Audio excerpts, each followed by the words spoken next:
An old man is writing down what he remembers. He is not old yet when he starts. He is 28 perhaps or 30, and the man he is writing about has been dead for a few years, and the writing is partly grief and partly argument, and partly the specific urgent need of someone who watched something extraordinary happen and cannot bear for it to disappear into the silence that death produces. He writes fast at first. The voice is still fresh. The specific quality of the questions, the way they arrived, not as accusations but as genuine puzzlement, as if the asker really did not know the answer and was relying on you to help him find it. This quality is still present in memory in a way that can be set down. But he keeps writing for 50 years. And somewhere in the 50 years, something changes. The man he is writing about begins to say things the man never said, begins to advance theories about the immortality of the soul, about the forms, about the nature of reality and the structure of the good, that the actual man, the man who walked barefoot through the Athenian agora, asking what justice is and whether anyone really knew, would have questioned, would have examined, would have pressed until the theory showed its edges and its gaps, and the person advancing it was left with the honest admission that they did not in fact know. Plato knows this. He is not confused about what he is doing. There is a letter, the seventh, the one most scholars consider genuine, in which he says directly that he has never written down his own philosophical views and never will. That genuine philosophical understanding cannot be transmitted in writing the way other kinds of knowledge can, that it only comes alive in the living conversation, in the question asked in real time between two people for whom the stakes are real, and the answer cannot be looked up afterward, and the not knowing is genuine. He writes this in a letter. He writes it after 50 years of writing down philosophy. He is the most important philosopher who ever put words on a page, and he knows, with the full weight of everything Socrates taught him, that the page is not the thing, that the thing died in a prison in Athens in 399 BCE, when a man drank hemlock and lay down on a cot and waited for his legs to go cold, surrounded by friends who were weeping, while he himself was calm. Not performing calm, actually calm, because he had examined the question and had found the argument, and the argument said, "Stay." This script is about that man, but it is also about what happens when you try to write down a man who believed that writing things down was precisely the wrong response to the most important questions. You ask me what Socrates said. I will tell you what I remember, but the wiser question is, why couldn't he write it himself? And why am I writing it for him? Athens in the 5th century before the Common Era is the most extraordinary city in the history of the world. And this is not an exaggeration that the city's later reputation has produced retrospectively. It is the judgment of people who were there, who watched it happen, who lived inside the specific concentration of human intelligence and creativity and political experiment and artistic achievement that Athens was for roughly 100 years beginning around 480 BCE. The city is small by the standards of what a city will later mean. 30,000 citizens, perhaps, in the classical period, adult male citizens, which is not the whole population, but is the population that counts for political purposes. Around them, the metics, the resident foreigners who cannot vote, but who trade and teach and make things, and constitute a significant portion of the city's intellectual and commercial life. And below them the slaves, perhaps 100,000 of them, owned by the citizens, doing the work that frees the citizens for the remarkable luxury of politics and philosophy and theatre and war. This is the democracy that invented democracy, the democracy that voted to execute Socrates for asking questions, the democracy that produced Aeschylus and Sophocles and Aristophanes and Thucydides and Plato, and that also, in the same generation, voted for the disastrous Sicilian expedition and collaborated with the 30 tyrants and destroyed the Melians and enslaved their women and children because the Melians wanted to remain neutral. It is a great city. It is a terrible city. It is exactly the kind of city that produces the gadfly, the man whose specific function is to sting the horse awake. Socrates is born into this city around 470 BCE. His father Sophroniscus is a stonemason or a sculptor, depending on the source. His mother Phanerete is a midwife. He will later describe his own philosophical method as a kind of midwifery, not producing ideas himself, but helping others give birth to the ideas that are already inside them. The metaphor is not accidental. He carries his mother's work into the domain of the mind. He is ugly. This is not ancient slander or the exaggeration of comic portraiture. It is the consistent report of everyone who knew him, and of the portrait busts that survive, which show a man with a snub nose and protruding eyes and thick lips, and the general appearance of a satyr, the half-animal figures of Greek mythology, who embody precisely the kind of disruptive, intoxicating, slightly dangerous vitality that Socrates embodies in the Agora. Alcibiades, the brilliant and beautiful general who is one of his most devoted followers and one of his most destructive ones, compares him directly to the Sileni, the grotesque figurines that open to reveal beautiful things inside. He is ugly outside and beautiful within, Alcibiades says. And Alcibiades says this while drunk at a dinner party in front of everyone, with the specific extravagance of someone who has been transformed by what they are describing and cannot manage the appropriate social distance. He goes barefoot always, or nearly always, winter and summer, in the Agora, and at dinner parties in wealthy houses where everyone else is reclining on cushions in expensive sandals. He wears a simple cloak. He owns almost nothing. He accepts money from no one for his conversations, which is a significant fact that his accusers will eventually distort into its opposite, claiming that he charges fees for his teaching and corrupts the young through paid instruction, neither of which is true. What he does in the Agora, every day for decades, is ask questions. The Agora is the heart of Athens, not the Parthenon, not the theatre of Dionysus, not the assembly on the Pnyx where the citizens vote on matters of war and peace. The Agora, the marketplace, the open space surrounded by the Stoas, where merchants sell and officials administer and men gather to talk.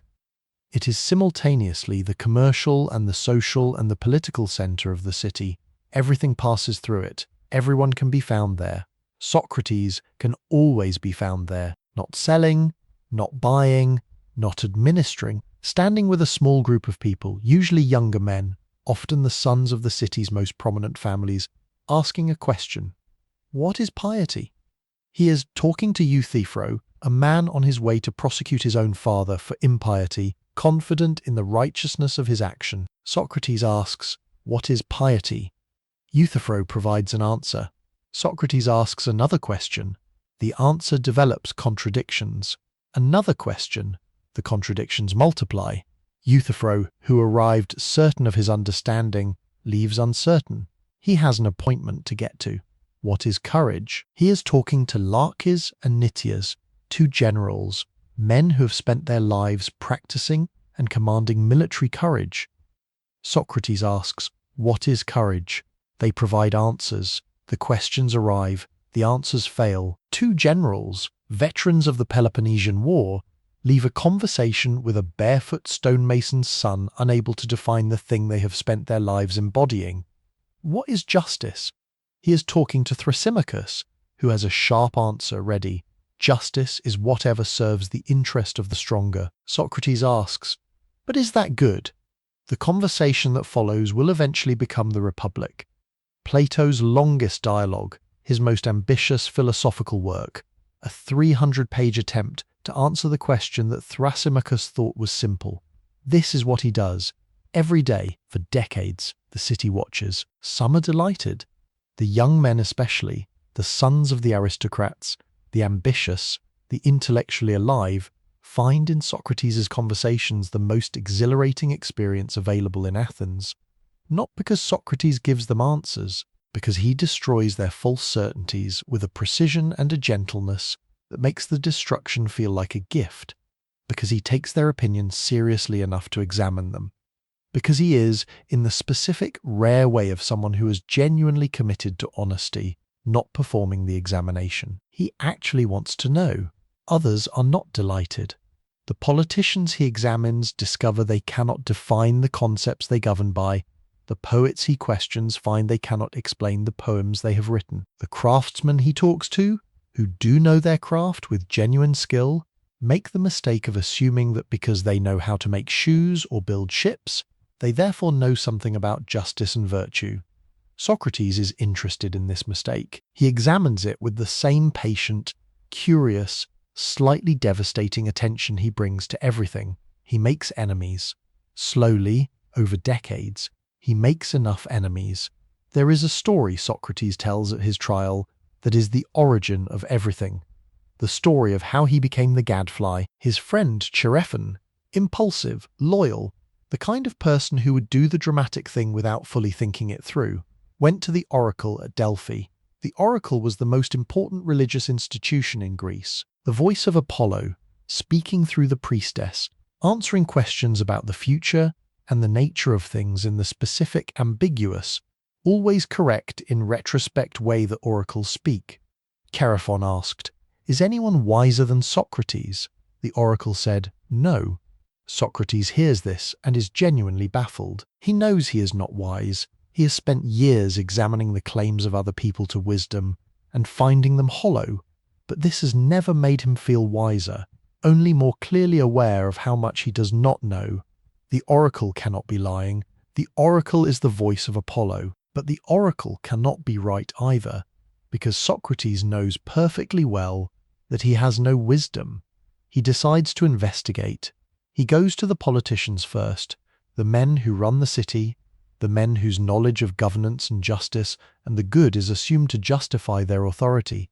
He questions them. He finds that they believe they possess wisdom they do not have.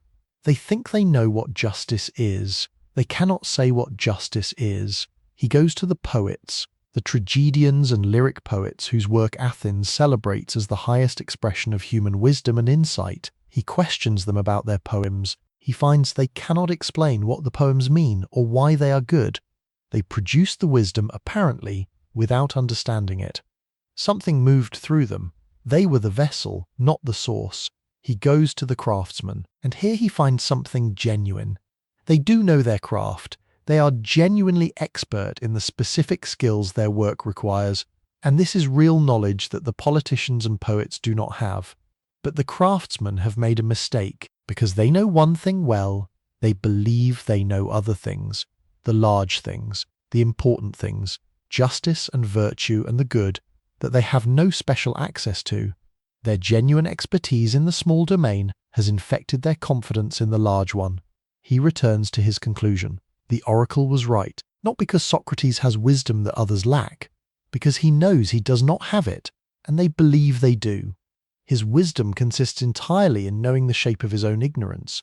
He understands from this that something has been given to him as a task. Apollo has pointed at him as the wisest man in Athens, as a way of pointing at the city's self-deception.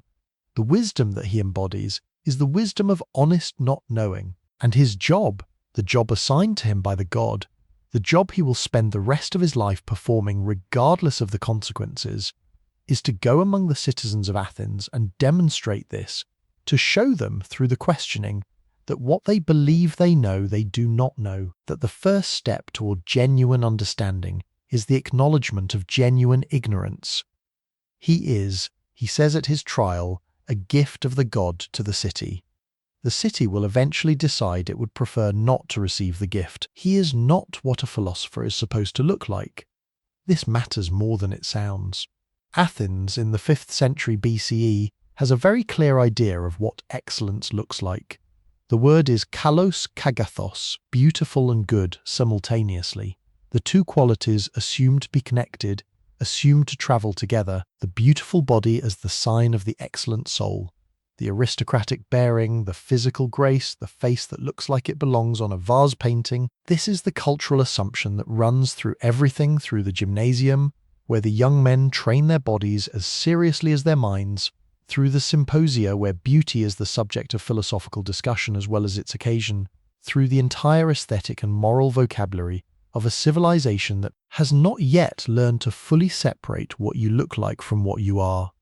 Socrates looks like a satyr. The comparison is made repeatedly by people who love him as well as people who do not, and it is not meant as an insult exactly, or not only as an insult. The satyrs of Greek mythology are the companions of Dionysus, the god of wine and ecstasy, and the dissolution of ordinary boundaries. They are half man, half animal. They have the snub noses and the protruding eyes and the thick sensual lips and the general air of something that belongs to a wilder order of reality than the civic, the orderly, the beautifully controlled world of Athenian civic life. They are disruptive, they are intoxicating, they make things uncomfortable in ways that turn out to be necessary. Socrates has a snub nose. He has protruding eyes. The eyes of a crab, one ancient source says, eyes that can see sideways as well as forward, that miss nothing on the periphery. He is stocky, not tall, not elegant. The portrait busts that survive, however stylized, consistently show the same face, a face that breaks every rule of the kalos kagathos ideal and seems not to care. He goes barefoot in all weather. He wears the same simple cloak in summer and winter. He stands in the snow at Potidaea during the campaign, wrapped only in what everyone else considers insufficient, and is apparently unbothered. A soldier who serves alongside him watches him stand motionless for a full day and night, apparently lost in thought, returning to his tent only when morning comes and the other soldiers have gathered around to watch this strange thing. This man who stands still while everyone else moves. He owns almost nothing. He lives in a house that is modest even by Athenian standards. He charges no fees for his conversations. He accepts no payment. He is, in the material sense, poor. Not the poverty of someone who has failed to acquire things, but the poverty of someone who has decided that the acquiring is not what life is for. All of this is a philosophical position, not performed asceticism, not the theatrical self-denial of someone making a point about simplicity. The genuine, considered, entirely deliberate life of a person who has thought about what matters and has organized his existence around the answer. What matters is the examination, the conversation, the question that arrives in the agora and does not let go. Everything else, the money, the clothes, the social standing, the physical comfort, the beautiful body is beside the point. His wife is Xanthippe. She has come down through history as the difficult wife, the shrew, the woman who makes Socrates' life miserable through the sheer force of her displeasure. Ancient sources report that she poured slops over his head on one occasion, that she was quarrelsome and hard to live with, that Socrates, when asked why he had married such a difficult woman, said that a horseman who wants to become skilled chooses the most spirited horse. If you can manage her, you can manage anyone. We should be careful with this. Xanthippe's perspective does not survive because perspectives of women in 5th century Athens do not survive. What we have is the report of men who found the domestic situation amusing or philosophically instructive.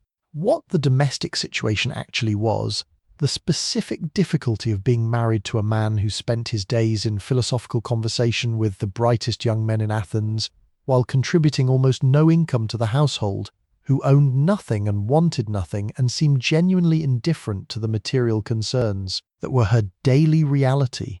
This we cannot fully recover. She bore him 3 sons. When he was in prison awaiting execution, she came with the youngest, an infant, and wept, and was eventually asked to leave because the weeping was disturbing the philosophical conversation Socrates was trying to have about the immortality of the soul. This, too, has been transmitted to us as testimony to Socrates' philosophical equanimity rather than as testimony to Xanthippe's grief. She was there. She had lived with him for years. She knew what he actually was, not what the dialogues make him. We do not know what she thought. There is a voice. Socrates calls it the daimon, the divine something, the inner sign. Not a god exactly, not a demon in any later theological sense. Something that speaks to him, or rather that does not speak but signals, a check, a prohibition, a sense of no arriving in the interior when he is about to do something he should not do. It never tells him what to do, only what not to do. He mentions it at his trial as one of the charges against him, that he introduces new divine things, this private voice, this personal access to the divine that bypasses the official religious apparatus. He does not deny it. He says it has been with him since childhood. He says it is the most genuine thing he knows about his own interior. The philosophers who come after him will try to rationalize this, the daimon as the voice of reason, the daimon as conscience. the daimon as the unconscious wisdom of someone who has thought more carefully than he can always articulate. These interpretations may be right. They may also be examples of exactly the things Socrates was always warning against, the imposition of our preferred categories onto something that resists them, the replacement of genuine uncertainty with the comfortable familiar. He said there was a voice, he could not fully explain it. He trusted it more than he trusted his own deliberate reasoning. This, too, is a philosophical position. Not the abdication of reason, but the acknowledgement that reason is not the only form of knowing available to a human being, that the interior has sources the arguments cannot fully account for. He fights in 3 campaigns: Potidaea, around 432 BCE, when he is perhaps 40 years old; Dilium in 424, where the Athenian force is routed, and Socrates' behaviour in the retreat is specifically noted. He walks away from the battle slowly, calmly, stopping occasionally to look back, so that anyone who approaches him can see that he is not fleeing, that he is present and composed and available to defend himself if necessary. Amphipolis, perhaps around 422.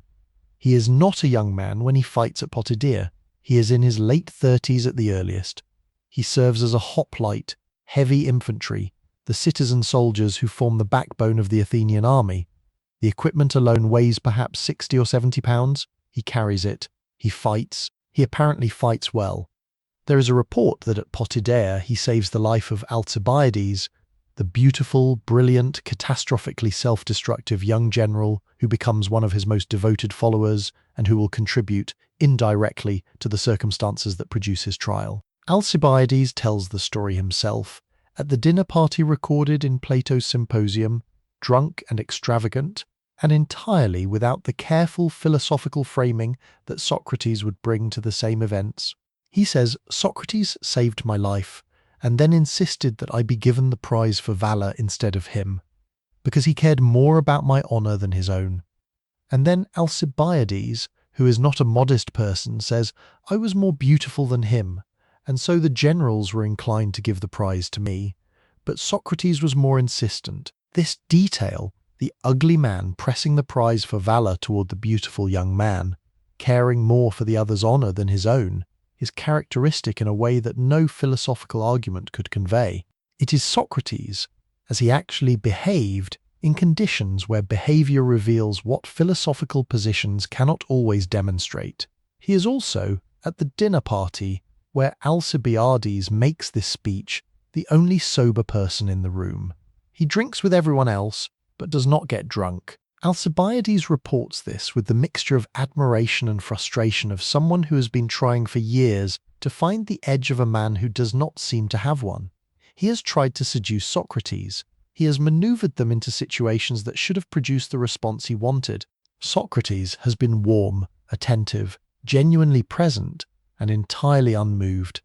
Alcibiades lies down next to Socrates under his cloak, and nothing happens. He is, Alcibiades concludes, unlike any human being who has ever existed or will exist. This is probably an exaggeration, but it is the exaggeration of someone who has spent years trying to find the limit and has not found it. There is one more biographical fact that matters before we can follow the philosophical argument. He does not write anything down. In the entire history of philosophy, this is extraordinary. Every other significant philosopher writes. Plato writes, Aristotle writes prolifically. The pre-Socratic philosophers whose work survives only in fragments cited by later writers clearly wrote. The sophists, the travelling professional teachers of rhetoric and argument whom Socrates is sometimes confused with, and always distinguished from, write and charge fees for their writing. Socrates writes nothing. Not a letter, not a dialogue, not a note. There is one tradition that says he set some of Aesop's fables to verse while he was in prison, partly to comply with a recurring dream that told him to practice the arts. But if this is true, it is the exception that proves the rule. His entire philosophical activity is oral, conducted in conversation, dependent on the presence of another person and the living exchange of question and answer. This is not an oversight or a limitation. It is a position. We will come to it fully in Section 8. when we follow Plato to his desk and ask why he writes down what the man who would not write taught him. But it needs to be present from here, from the biography, as a fact about the person, rather than a curiosity about the archive. The most important philosopher in the history of Western thought did not write a single word. Everything we have comes through others. What does it mean that the examined life, the life devoted to the most rigorous possible investigation of what is true, could not or would not commit itself to the permanence of writing? What is he protecting? Or what is he saying cannot be protected by that means? The question is the beginning of the philosophy. The question is always the beginning. He is 70 years old in 399 BCE when he is brought to trial. He has been doing this for decades. The city has known him since he was a young man. He has been a fixture of the agora for longer than most of the jurors at his trial have been alive. The charges, impiety and corrupting the youth, have been building for years in the background of a city that has suffered catastrophically in the Peloponnesian War and the plague and the brief terror of the 30 tyrants, and that is in no mood for the man who asks uncomfortable questions. He is 70 years old. He is ugly and barefoot and poor. He has a wife at home and 3 sons. He has friends who love him with the specific, intense love of people who have been changed by an encounter with someone genuinely extraordinary. He does not know what death is. This is not a dramatic statement. It is a philosophical one. He has examined the question of whether the soul survives death and has not found sufficient evidence to reach a confident conclusion in either direction. He does not know if death is nothing, the dreamless sleep, the simple cessation, or whether it is something, the continuation of the soul in a different condition. Either possibility, when examined honestly, does not seem frightening. Either way, the argument, which is the only thing that matters, can be followed. He walks to the trial, barefoot, probably, in his simple cloak, with the specific, quiet, completely undefended presence of a man who has spent 70 years learning to face what is actually there, rather than what he would prefer to find. The trial is not what will reveal who he is. The trial is when who he is will be tested. We will get there. But first we need to understand what the method actually is. Not the classroom technique, not the rhetorical device, but the genuine thing. The practice that made him impossible to ignore and impossible to forgive. The practice he applies finally to his own death. The question that does not let go. There is a moment when a life turns. Not always dramatically, not always with the quality of the burning bush or the road to Damascus, the supernatural interruption that announces itself as the hinge point. Sometimes it arrives as a piece of information, a report of something someone else did, a second-hand account of words spoken in a place you were not present. And yet the information reorganizes everything. Before it, one life. After it, another.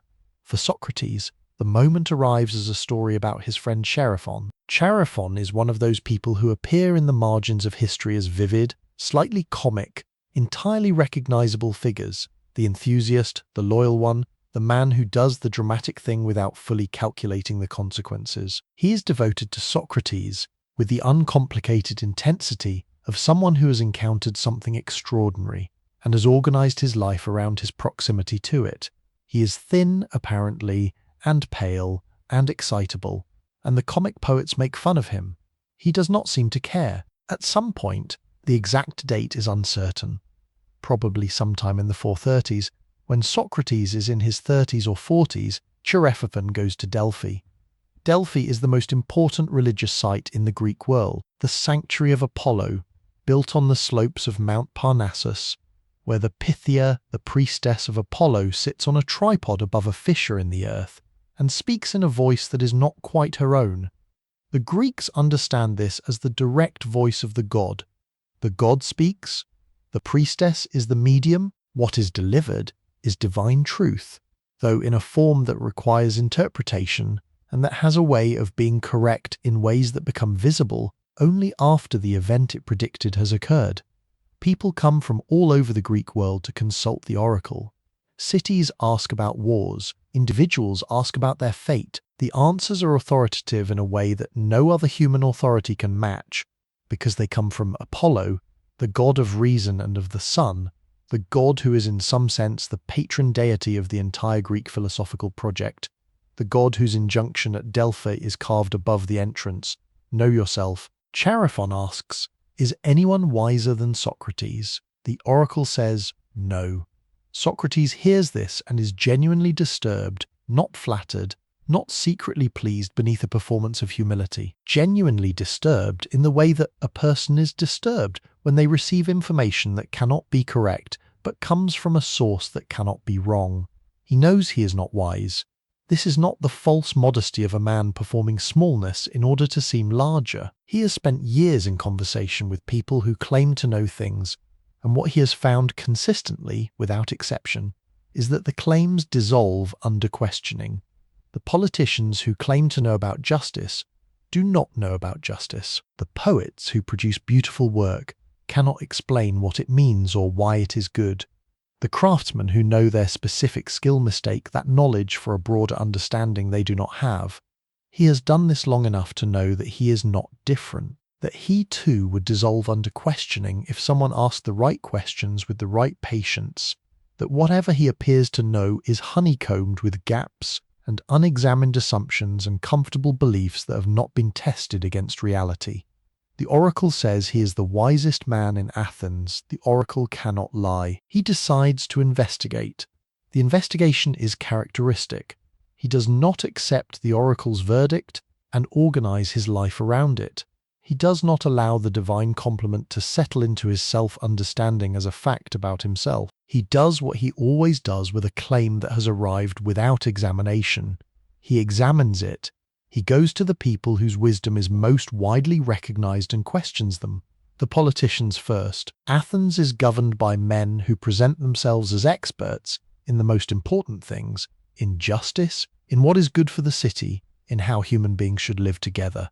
Their authority rests on this claimed expertise. If anyone should be wiser than Socrates, it is the people who run the city on the basis of their understanding of these fundamental questions. He talks to them. He asks what justice is. He asks what the good is. He asks what they mean by the concepts they use to justify their authority and their decisions. They cannot say, not because they are stupid. Some of them are evidently intelligent and practically effective. But their intelligence is the intelligence of the person who has learned to navigate the existing system, to read the political weather, to manage the competing interests that governance requires managing. This is genuine skill. It is not knowledge of what justice is. The two things can exist without each other, and in the politicians Socrates examines, they do. What strikes him as he leaves these conversations is something he will return to again and again. The politicians not only lack the knowledge they claim, they believe they have it. They are not aware of their ignorance. They have answered enough questions successfully, accumulated enough authority, received enough deference, that the gap between what they know and what they believe they know has never become visible to them. He is worse off than before, he reports, because he has discovered not just that these men lack wisdom, but that they lack awareness of lacking it. And this unawareness, he begins to suspect, is the real problem, not the ignorance itself, but the ignorance of the ignorance. He goes to the poets. The tragedians and lyric poets are the carriers of Athenian cultural wisdom. Their work explores the deepest questions of human fate and justice, and the relationship between mortals and gods. If wisdom lives anywhere in the city, it should live here, in the people who have produced the works that the city regards as its highest achievements. He talks to them about their work.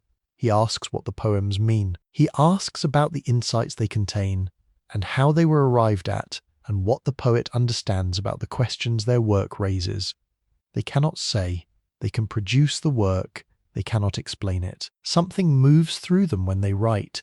Inspiration, the god, the muse, whatever name you give to the force that arrives unbidden and produces the poem that the poet could not have constructed deliberately. The poem is real. The wisdom in it, if wisdom it is, did not come from the poet's understanding. It came through the poet without quite belonging to them. The poets, he finds, are in some ways worse than the politicians. At least the politicians' skills are genuinely their own. The poets have produced something they do not understand, and the production has convinced them that they understand many other things. The inspired work has been taken as evidence of general wisdom. They speak about virtue and justice and the good with the confidence of people who have been told, often enough, that their work contains these things.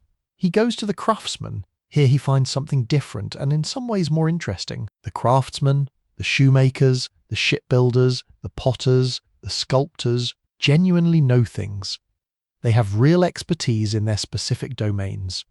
A shoemaker who has made shoes for 40 years knows things about leather and lasts and the human foot that Socrates does not know and cannot acquire by questioning. This is real knowledge, and Socrates respects it. But the craftsmen have made the same mistake as the others. Because they know their craft, they believe they know about other things, the large things, the important things. The shoemaker who understands the foot does not understand the soul. The shipbuilder who understands timber and tide does not understand justice. The expertise has expanded in the craftsman's self-assessment beyond the territory it actually covers, filling in the gaps with assumed knowledge that has not been earned. Socrates leaves these conversations with his conclusion confirmed. The oracle was right, but not because Socrates has wisdom that these others lack, because he knows clearly and consistently that he does not have it. And this knowing, the accurate awareness of the limits of his own understanding, is the thing the others do not have. It is, as knowledge goes, a peculiar kind. The knowledge of what you do not know, the map of the unmapped territory. He is the wisest man in Athens, because he is the only one who knows that he is not wise. This conclusion comes with a mission. He does not choose the mission the way a person chooses a career or a calling. He reasons his way to it, following the implications of the oracle's answer with the same patient attention he brings to every argument. If the oracle spoke truly, and the oracle is the voice of Apollo, then the oracle is saying something about what Apollo wants people to understand. The oracle is not complimenting Socrates. The oracle is using Socrates as a demonstration. Look, the oracle is saying, this man who knows he knows nothing, this is wisdom. The rest of you who believe you know what you do not know, examine yourselves. This means Socrates has a function in the city, not a function he chose, a function assigned by the god. He is to go among the citizens of Athens and show them, through the examination, what genuine wisdom looks like and what its absence looks like. He is to be the city's conscience, the mirror held up to collective self-deception. He calls himself a gadfly. The city is a large and noble horse, he says at his trial, but sluggish and in need of being stirred up. He has been attached to it by the god to sting it awake, to keep it from the comfortable doze of unexamined assumption, to force it, again and again, through the specific discomfort of discovering that what it believed it knew it did not know. The horse, he acknowledges, may eventually swat the gadfly. He says this at his trial, at 70 years old, after decades of this work, in the specific circumstances of a city that has suffered enough and is tired enough and resentful enough to finally do the swatting. He says it without self-pity, without the performance of noble resignation, with the specific, clear-eyed acknowledgement of someone who has followed the argument to its conclusion and is not surprised by where the argument has gone. He had been warned, not by the politicians or the poets or the craftsmen, by the daimon, by the inner voice that only says no, that only signals prohibition. The daimon had been silent about the philosophical mission, had never said stop, had never intervened when Socrates was about to enter a conversation that would make another enemy. This, Socrates takes as confirmation. The god who assigned the mission has not withdrawn it. The mission continues. The daimon had also, in the days before the trial, said nothing, had not warned him away from the court, had not prohibited the defense he is now giving, had not said, escape, flee, accept the exile that your friends are offering. This too he takes as information, as a signal from the interior more reliable than his conscious reasoning, as the god's way of saying, this is where the argument goes. There is something that needs to be understood about what Socrates is doing when he pursues the mission, something that most accounts of his philosophy miss because they are focused on the arguments, on what is said in the dialogues, on the specific philosophical content of the conversations, rather than on the activity itself. The examination is not a method for producing correct answers. This is the misunderstanding that the educational tradition has preserved and amplified. The Socratic method, as it is taught in law schools especially, but throughout education, is a technique for drawing students toward the correct answer through guided questioning. The teacher knows the answer. The questions are designed to lead the student there. The student is supposed to feel they have discovered the truth themselves, but the discovery has been carefully managed by someone who already knows where it leads. This is not what Socrates does. When Socrates asks Euthyphro what piety is, he does not have an answer ready. When he asks Laches what courage is, he is not leading toward a stored definition. When he asks Meno whether virtue can be taught, the question is genuine. He does not know. He has thought about it. He has found every answer he has considered to be insufficient in some way. He is asking because he wants to know and has not found a satisfactory answer. The examination is a genuine search conducted by someone who is genuinely ignorant in the company of someone who believes they are not ignorant and discovers through the search that they are. The result is not the production of an answer. The result is the production of a shared acknowledgement of not knowing. The interlocutor who arrived certain leaves uncertain. Socrates who arrived uncertain leaves uncertain. But the uncertainty at the end is better than the certainty at the beginning. The uncertainty at the end knows what it does not know. The certainty at the beginning did not know what it did not know. This is progress. It does not look like progress from the outside. The dialogue ends without a conclusion. Euthyphro leaves to prosecute his father. Laches goes back to his army. Meno goes back to whatever Meno does. No answer has been found, but something has happened that is more valuable than an answer would be. The question is alive. The person who leaves the conversation carries the question in a way they did not carry it before. The certainty that was blocking genuine inquiry has been removed. The space in which a genuine answer might eventually grow has been cleared. This is what Socrates calls the midwifery. He helps people give birth not to answers, but to the capacity for genuine questioning. He removes the false pregnancies, the premature certainties that feel like understanding, and prevent it. He does this for decades in the Agora. The city watches, the young men follow him, the powerful resent him. The comic poets, Aristophanes above all, portray him as a comic figure, a sophist who teaches young men to argue their way out of any obligation, who thinks about the things up in the air and under the earth and makes the worse argument appear the better. The portrait is unfair. Socrates is the specific opposite of a sophist, whose whole activity is making the worse argument appear the better for pay. But the portrait sticks.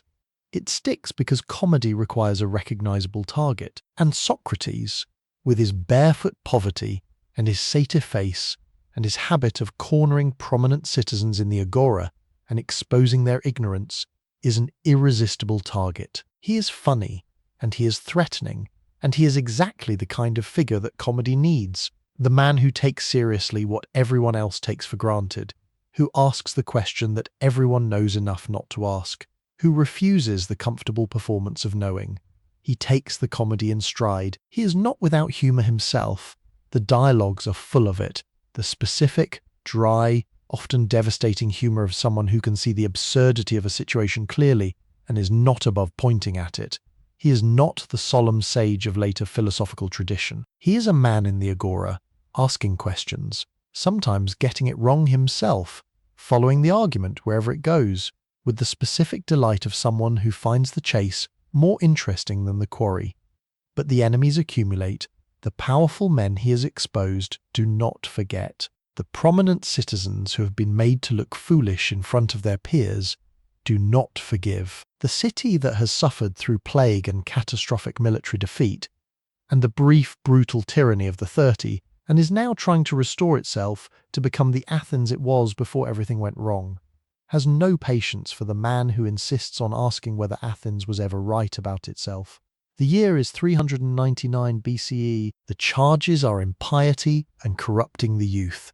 The accusers are Meletus, a poet, Anytus, a wealthy tanner with political connections, Lycon, an orator. The charge that matters is neither impiety nor corruption. The charge that matters is that Socrates has spent 70 years making Athens look at itself, and Athens has decided it would rather not look. He goes to court. He does not escape the charge. He examines it. There is a conversation happening right now that you are not having, not with another person, with yourself, about something you believe, something you have believed for long enough that the believing has become invisible, has settled into the furniture of the interior, has stopped presenting itself as a belief that could be examined, and started presenting itself as simply the way things are. You believe you know what a good life looks like. You believe you know what you value most. You believe you know what kind of person you are, your character, your limits, your genuine commitments as distinct from the ones you perform for others. You have been living inside these beliefs for years. They organize your decisions. They structure your relationships. They tell you quietly and continuously what matters and what does not. When did you last examine them? Not in the therapeutic sense, not the tracing of wounds and patterns that the psychological tradition offers, though that has its own value. In the specific, demanding, entirely uncomfortable sense that Socrates means when he says the unexamined life is not worth living. When did you last sit with a belief you hold and ask, what is this actually? What am I claiming when I claim this? What would have to be true for this to be true? And what would I say if someone asked me to defend it? Not to win an argument, but because I genuinely want to know if it is defensible. When did you last let the question arrive and stay? This is what Socrates does every day in the agora, with anyone willing to stand still long enough. The word is elenchus, from the Greek to cross-examine, to refute, to test. It is the name philosophers give to the specific method that Socrates uses in the dialogues, and like most names given to living things by later taxonomists, it captures something real and loses something essential in the capturing. What it captures, the dialogues have a recognizable structure. Someone claims to know something. Socrates asks them to define it. The definition is offered. Socrates finds a case where the definition fails, a counterexample, an inconsistency, a consequence that the person claiming to know the thing would not accept. The definition is revised. Socrates finds another failure. The process continues until the interlocutor admits they do not know what they thought they knew. What it loses, the feel of it, the specific quality of a genuine question asked by someone who genuinely does not know the answer, directed at someone who suddenly genuinely does not know the answer either, in the middle of an Athenian afternoon with the city going about its business around them. The elenchus is not a trap. It is not a performance. It is not the skilled rhetor demonstrating his superiority by dismantling the amateur's position. The man who uses it genuinely does not know what courage is, or what piety is, or what justice is. He has thought about these things longer and more carefully than almost anyone. He has found every answer he has considered to be insufficient. He is asking because the question is real, and the not knowing is real, and the person in front of him might, if pressed in the right way, turn out to have something genuine that the questioning can help bring into the light. Sometimes the questioning does exactly this. Sometimes the interlocutor, pushed past the surface certainty, finds something real underneath it, a genuine intuition, a partial truth that the examination can help make more precise and more honest. The dialogue does not always end in aporia, in the honest acknowledgement that neither party knows the answer. Sometimes something is found, or at least glimpsed in the space that the examination clears. But even when it ends in aporia, something has happened. The space has been cleared. The false certainty has been removed. The question is alive in a way it was not alive before. Let us follow one conversation closely enough to feel how it actually works. Euthyphro is on his way to court. He is going to prosecute his own father for impiety. His father's slave died in circumstances that Euthyphro believes constitute murder, and Euthyphro believes that piety requires him to prosecute regardless of the family relationship. He is completely certain of his position. He is, in fact, somewhat proud of it, in the way of someone who has taken an uncomfortable stand on principle and wants it recognized as a principled stand. Socrates, who is at the court on his own business, he is about to be charged, encounters him and expresses genuine interest. "You seem to know a great deal about piety," he says. "I am being charged with impiety. Help me understand what piety is, so that I can defend myself." This is characteristic. The irony is present. Socrates is not actually asking Euthyphro to prepare his legal defense. He is genuinely interested in what Euthyphro thinks piety is. But the framing also gives Euthyphro the gift of the expert role, the position of being the one who knows, the person whom Socrates is learning from. Socrates is not positioning himself above Euthyphro. He is positioning himself below, as the student, the one who needs to learn. Euthyphro provides his first definition. Piety is what I'm doing now, prosecuting wrongdoing, even when it is uncomfortable, even when it involves family. Socrates thanks him and says, "But this is an example of piety, not a definition of it. I asked what piety is, the quality that makes all pious things pious. An example shows me one instance of the thing. I need to understand what the thing itself is." Euthyphro offers a second definition. Piety is what is dear to the gods. Socrates points out that the gods in Greek theology disagree with each other. What Zeus loves, Kronos may hate.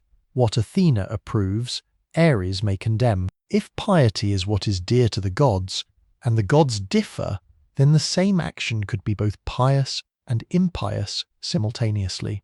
Euthyphro revises, piety is what all the gods love.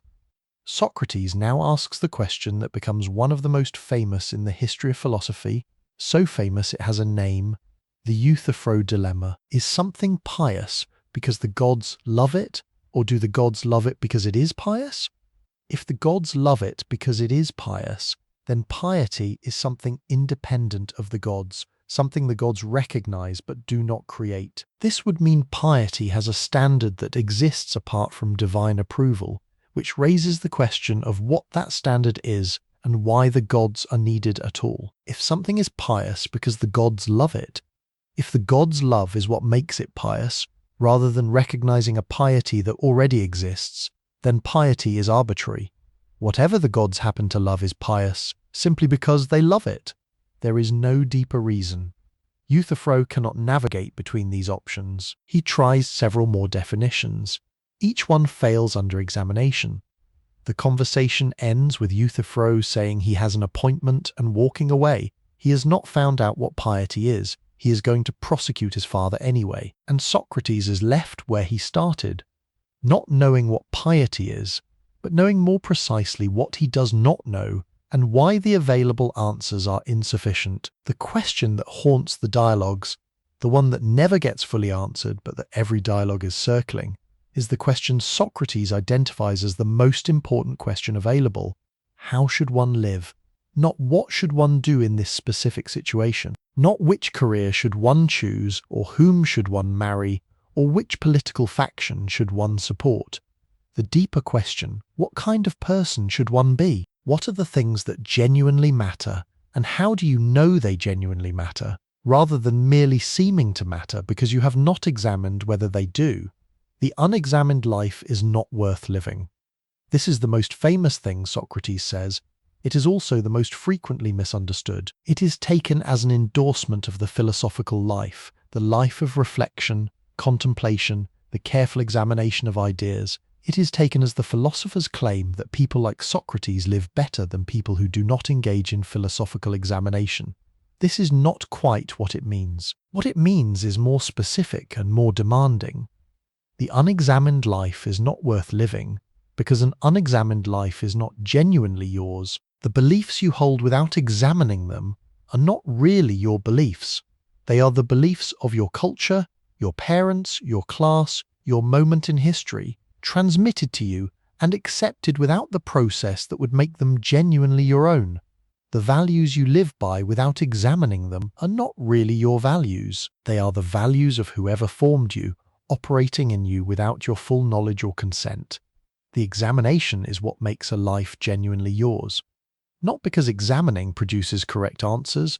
Socrates consistently does not produce correct answers, because examining transforms your relationship to what you believe. The examined belief, even if it survives the examination, is held differently. You know why you hold it? You know what would count as evidence against it. You know its limits and its grounds. It is yours in a way that the unexamined belief is not. And the unexamined belief, however confidently held, however widely shared, however old and established and comfortable, is a kind of sleep. A life organized around it is a life spent moving through a world you have not quite chosen to be in. The examination requires something that most people find genuinely difficult, not intelligence. The dialogues are full of intelligent people who cannot bear the examination. Thrasymachus is ferociously intelligent and becomes enraged when the questioning gets close to something real. Alcibiades is brilliant and turns the encounter with Socrates into a love affair, partly because love is more manageable than the examination. The young men who follow Socrates in the agora are not unintelligent. They are among the brightest of their generation. Intelligence is not the obstacle is the tolerance for not knowing. The examination produces reliably and by design the experience of not knowing what you thought you knew. This experience is uncomfortable. For most people it is more than uncomfortable. It is threatening. The belief that has been challenged is not just a belief, it is part of the structure of the self. The person who believed they understood courage and has been shown they do not understand courage has not merely lost a definition, they have lost a small piece of their sense of who they are. Most people resolve this discomfort by leaving the conversation. Euthyphro has an appointment, Laches has an army. Meno finds a way to redirect the argument into territory where he feels more secure. The conversation ends and the certainty reasserts itself. The examination produced aporia in the dialogue. The daily life restores the comfortable not knowing that you don't know. Socrates cannot do this. The daimon does not let him. The mission does not let him. Something in his constitution, something at the level of what he genuinely is rather than what he has decided to be, requires the examination to continue. The question that does not let go does not, in him, let go. This is both the source of his extraordinary quality and the source of his death. There is one more thing about the method that needs to be said, because it is the thing that connects the elenchus in the agora to the conversation in the prison that is the center of everything. The examination is not only for other people. Socrates applies it to himself, to his own beliefs, his own assumptions, his own responses to the situation he finds himself in. The man who spends his life asking others what they actually believe when pressed is the same man who, in the prison, applies the same pressure to himself. Should I escape? What is the argument? Not what do I want? Not what would make my friends comfortable? Not what Crito is recommending? What does the examination produce? What survives the questioning? The gadfly, it turns out, stings himself, and this, the willingness to apply the method to your own most urgent, most personal, most immediately consequential situation, is the thing that distinguishes genuine philosophy from its imitation. The imitation examines other people's beliefs. The genuine thing examines yours. What do you believe right now about your life, your choices, your commitments, the direction you are moving, that you have not yet subjected to the question? Not the comfortable beliefs, the ones you would rather not look at, the ones that organize significant portions of your behavior and that you have been leaving unexamined because the examination might change what you need to do. What is the belief? What is the argument for it? What would count as evidence against it, can you say? The prison is small. This is the first thing. Not the grand symbolic space that the later tradition has made of it, not the philosopher's cell, as the place where truth confronts power, not the dramatic stage set of marble and torchlight that the paintings will produce. A small room, stone walls, the specific smell of a confined space that has held frightened people for a long time. A cot, the light coming in at whatever angle the window allows. Socrates has been here for 30 days. The delay is because of a sacred ship, the Athenian vessel sent annually to Delos to commemorate Theseus's legendary deliverance from the Minotaur. No executions during the voyage. The ship left the day before the verdict. So the verdict has been given, the hemlock has been prepared, and Socrates waits in the prison while the ship completes its journey and Athens completes its religious obligation and returns to the business of killing the man it has decided is too inconvenient to keep. 30 days. He has been using them in the way he uses every day, in conversation. His friends come, they talk, they argue about the soul and whether it survives death and what the good life has amounted to and whether the gods are real and what it means to live well and then to die well. The conversations in the prison are some of the most extraordinary in the dialogues, the Phaedo especially, which records the last day, the arguments for immortality, the final hours. Plato was not there. He was ill, he says, or says that, he says. Someone else reported it to him. The transmission chain again. But before the last day, there is another conversation. Shorter, less philosophically celebrated, more philosophically important. Crito comes early in the morning while it is still dark. Crito is one of Socrates' oldest friends. They have known each other since they were boys, apparently growing up in the same deme, the same neighborhood unit of Athenian civic life. He is wealthy enough to have bribed the prison guards, wealthy enough to have arranged the escape, wealthy enough that the fine will not hurt him. He is practical and loyal and genuinely loves Socrates in the specific, uncomplicated way of someone who has been friends with a person for 60 years and cannot imagine the world without them. He comes with a plan. Everything is arranged. The guards have been paid. A boat is waiting. There are friends in Thessaly who will receive Socrates and provide for him. He can live there, in safety, for as long as he wants. His children can be raised.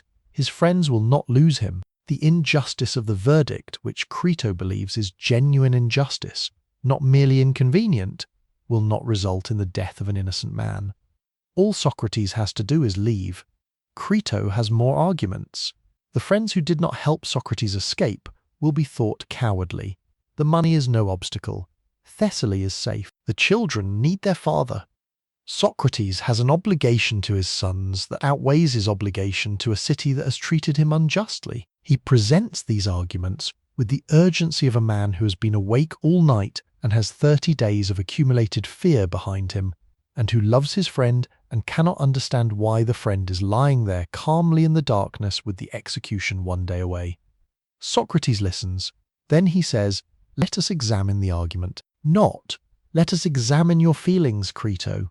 Not, "I understand why you feel this way." Not, "Your concern for me is touching and I am grateful." Let us examine the argument, because that is the only question that matters. Not what is comfortable, not what Crito wants, not what will cause the least pain to the people who love Socrates. What is true? What does the examination produce? What survives the questioning?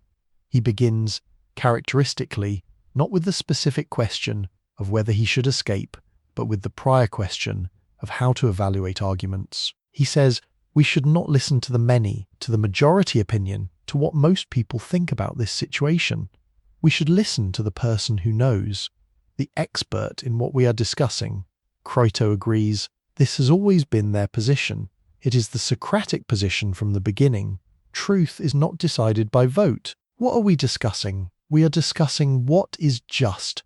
What is the just thing to do in this situation?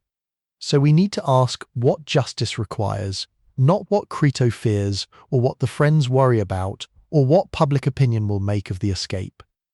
Socrates then does something that stops the conversation in its tracks. He personifies the laws of Athens. He imagines them as speaking figures who come to him in his cell and make their argument.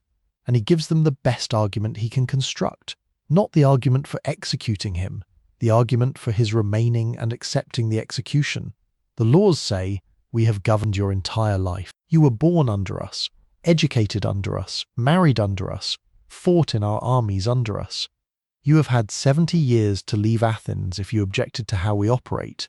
You never left. You stayed. You participated. You raised your children here. If you escape now, you're saying that you will follow the laws when they are convenient and abandon them when they are not.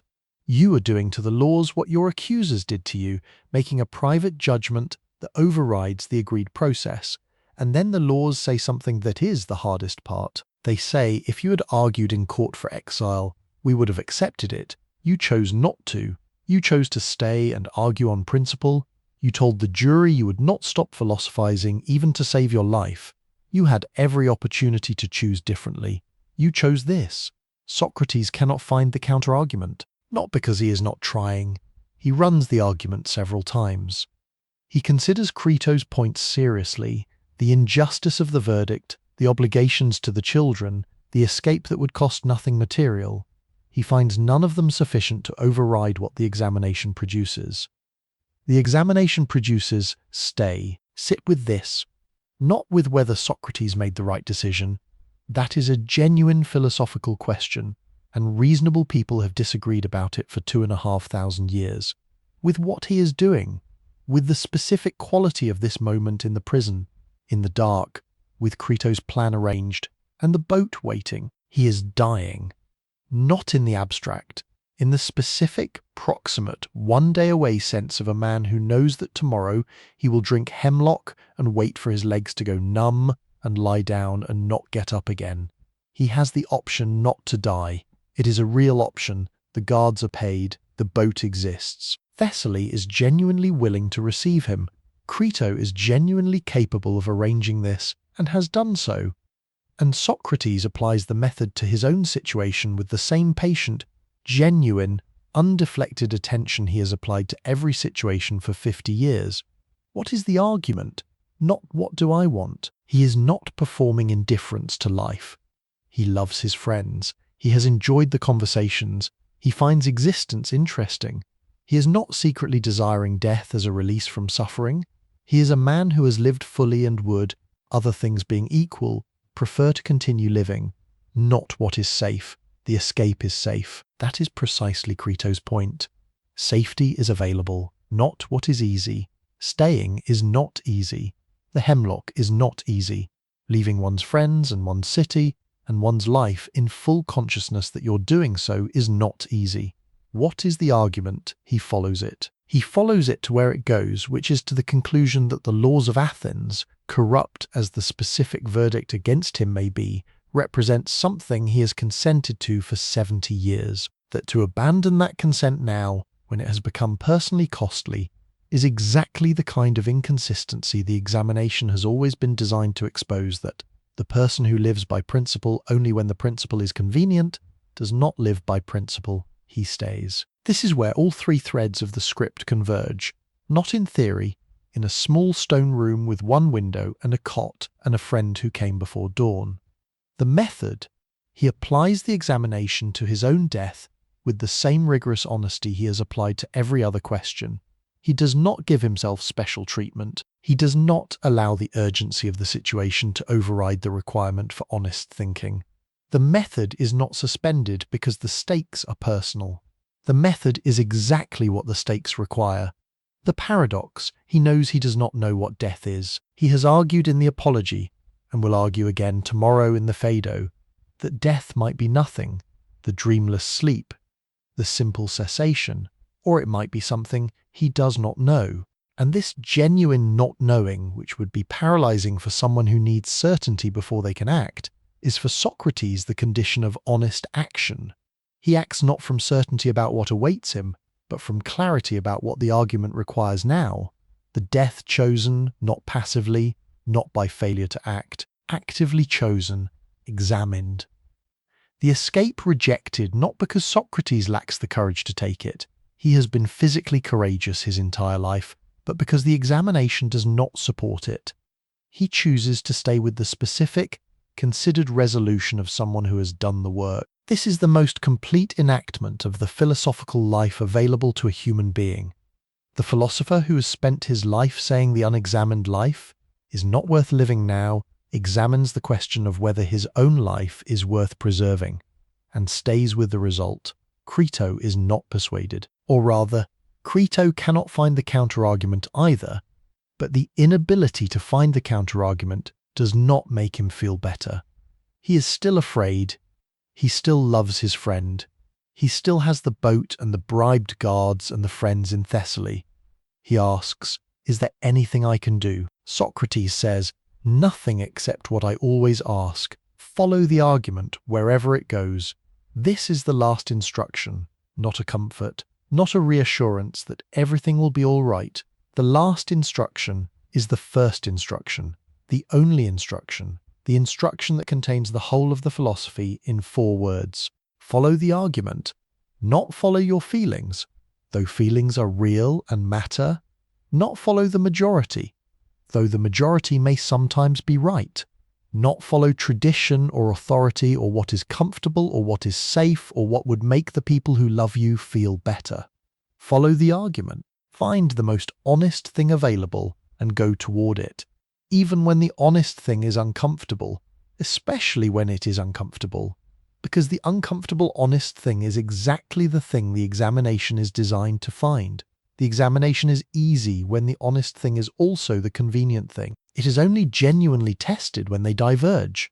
They diverge in the prison with the boat waiting. He stays. There is a question that the Crito raises and never quite answers, and the not answering is itself philosophically important.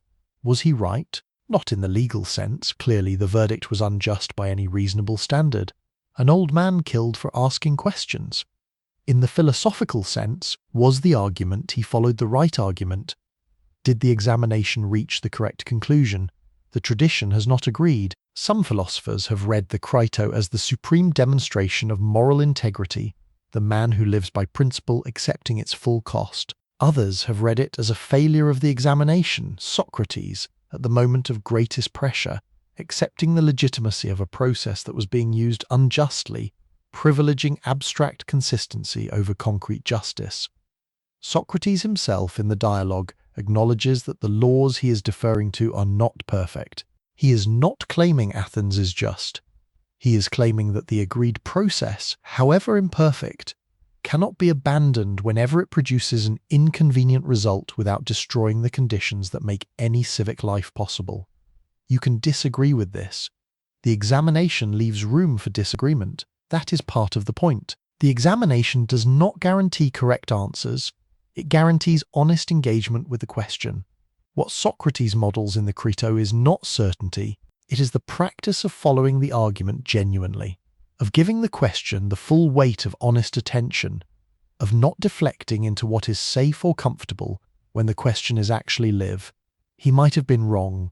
He might have reasoned his way to a conclusion that a better examination would have overturned. He would have accepted this possibility. He has always accepted this possibility. The examination is not a method for achieving certainty. It is a method for achieving honesty.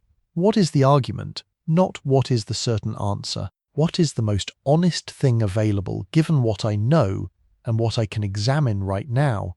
In this situation, with this much time and this much evidence, he finds it. He stays with it. He stays. The sun comes up over Athens. The ship from Delos has been sighted returning to the harbour. It will arrive today. The execution will happen today. Socrates asks for a bath. He does not want his friends to have to wash his body afterward. He spends the morning in conversation about the soul, about what happens after, about whether the philosophical life is a preparation for death, and whether this is a reason to fear it or the opposite. The friends are weeping.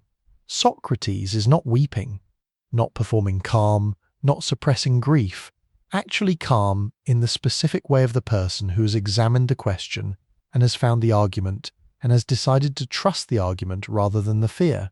Crito asks, "How shall we bury you?" Socrates laughs. "You cannot bury Socrates," he says. "You can bury my body.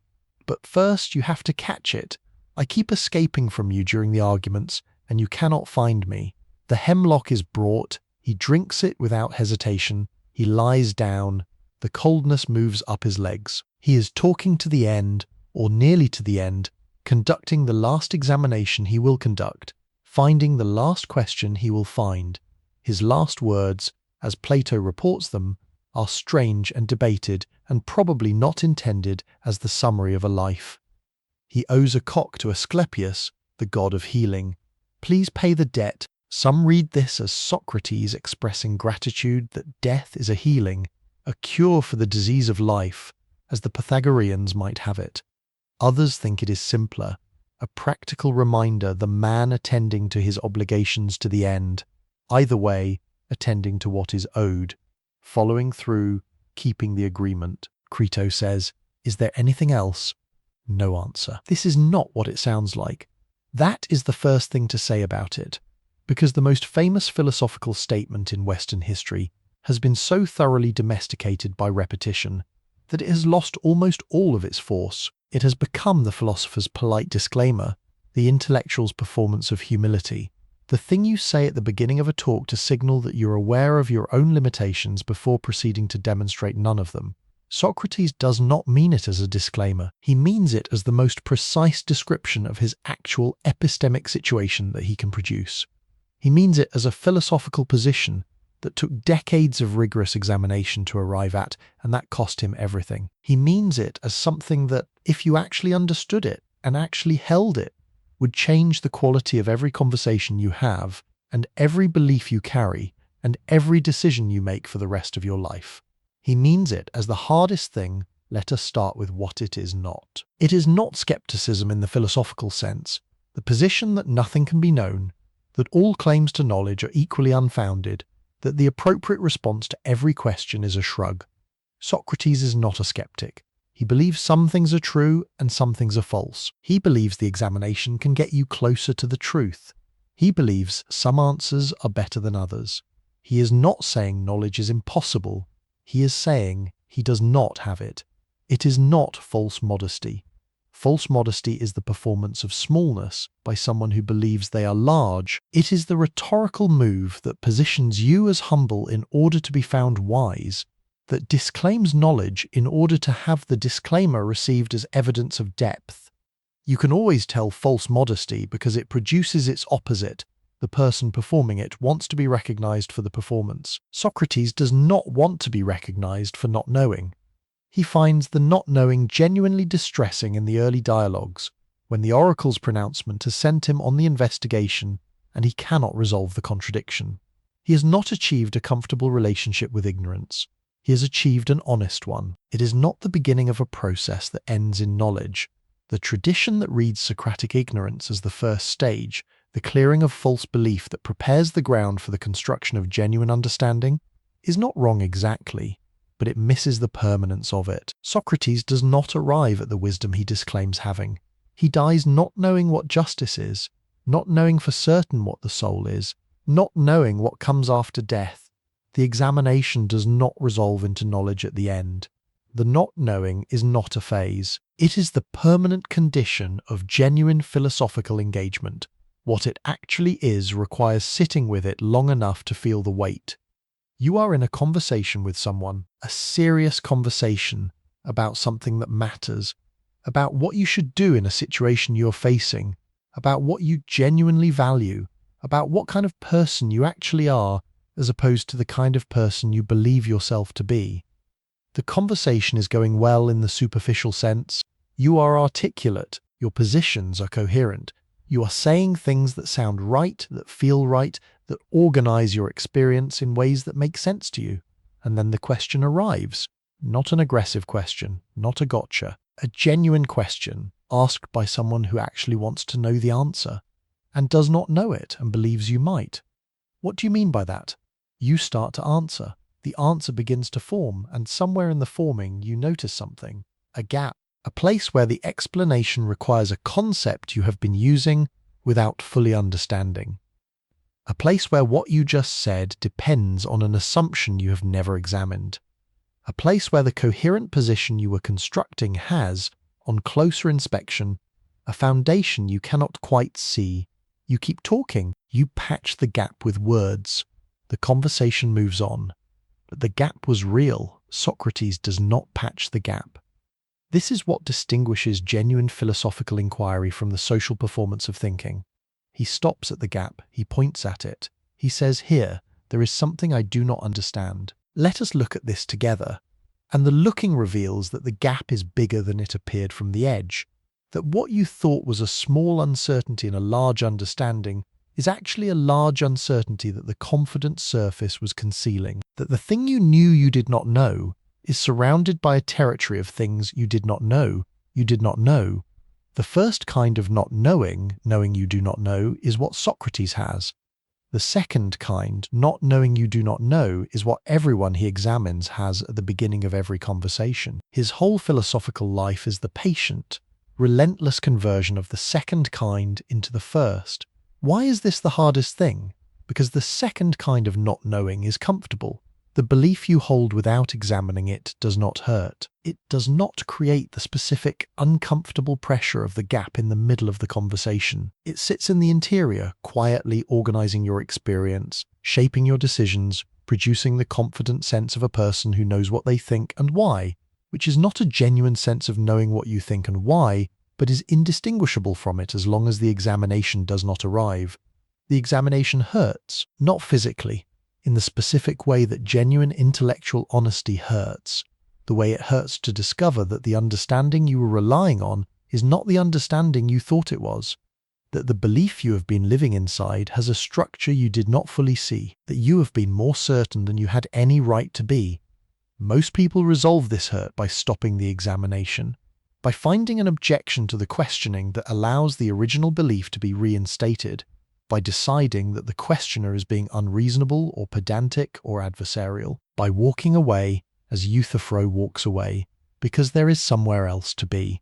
The person who stays, who does not resolve the hurt by stopping the examination, but instead continues into the territory that the examination opens, is doing something genuinely difficult. Not intellectually difficult in the sense of requiring high intelligence, psychologically difficult, requiring the tolerance of uncertainty that most people, most of the time, do not have. Socrates has it. Not as a natural gift, we have no reason to believe it was easier for him than for anyone else, as an achieved disposition, the result of decades of practice, of staying with the question past the point where staying is comfortable, of developing through repetition the capacity to inhabit not knowing without needing it to resolve immediately. This is the discipline. This is what the examined life actually requires. Not the production of answers, the tolerance of genuine questions.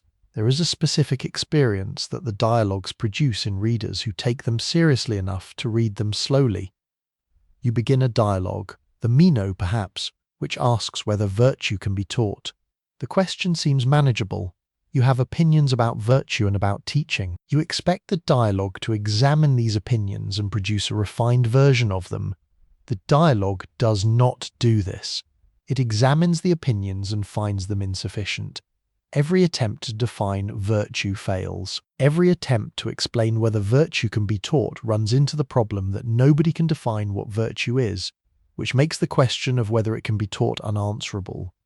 The dialogue ends, famously frustratingly, in aporia, no answer. The question more alive and more difficult than it was at the beginning. The reader who wanted the answer is frustrated. The reader who is willing to be in the question finds something else. They find that the aporia is not the failure of the dialogue, it is the dialogue's most important gift, because the question is now genuinely theirs. It has not been handed to them in answer form, which would allow them to receive it passively. It has been activated in them through the examination. They now own the question in a way they did not own it before. This is the midwifery. Socrates does not deliver the answer. He helps the question be born in you, the real you, the examined you, the you that exists on the other side of the comfortable false certainty. This you now has to live with the question and continue the examination that the dialogue began. There is no shortcut to the answer. The answer, if it comes at all, comes from the continued examination, and the continued examination is yours to conduct. There is a version of this paradox that is cheap and a version that is costly. The cheap version says, I am a humble person who acknowledges that I might be wrong. This is available to anyone. It costs nothing. It is a social performance of epistemic virtue that requires no actual change in how you think or what you believe or how you inhabit your own certainties. The costly version says, I have examined the things I thought I knew and found them not to hold up. I have followed the question past the point where it was comfortable. I have arrived, through genuine intellectual work, at the honest acknowledgement of specific ignorance, not ignorance in general, which is easy to confess, but ignorance of these specific things I previously believed I understood. And I'm going to stay in this acknowledgement rather than resolving it by reaching for a new certainty. Socrates pays the costly version, not once, every day, in every conversation. And then in the prison, where the costly version is the one that keeps him there. Because the person who genuinely does not know what death is, who has examined the question honestly and found the arguments for immortality interesting but not conclusive, and the arguments for simple cessation also interesting but not conclusive, is not afraid of death in the same way as the person who has not examined it. The unexamined fear of death is organized around assumptions about what death is that have not been tested. The examined not knowing of Socrates is organized around the honest acknowledgement that he cannot see past the boundary, and from that honest not knowing, the fear loses some of its grip. Not all of it. He is not performing fearlessness. He says in the Apology that to claim certainty about what happens after death, either that it is terrible or that it is wonderful, would be the most disgraceful kind of ignorance, the ignorance that does not know itself. He does not know. He genuinely does not know, but the genuine not knowing, examined and accepted, is different from the unexamined fear that fills the unknown with the worst available content. The examined not knowing says, I will find out, or I will not find out. And either way, the question of how to live now is the question that the examination can actually address. Here is what the paradox asks of you. Not to pretend you know less than you do, not to perform humility, not to adopt the philosophical posture of the person who has read about Socratic ignorance and has decided to incorporate it into their self-presentation. To actually examine what you actually believe you know, to pick a specific belief, one that matters, one that organizes significant portions of your life, and to follow it the way Socrates follows the argument in the Crito, to ask, what am I actually claiming here? What would have to be true for this to be true? What are the best objections to it, and can I answer them? What would count as evidence that I am wrong?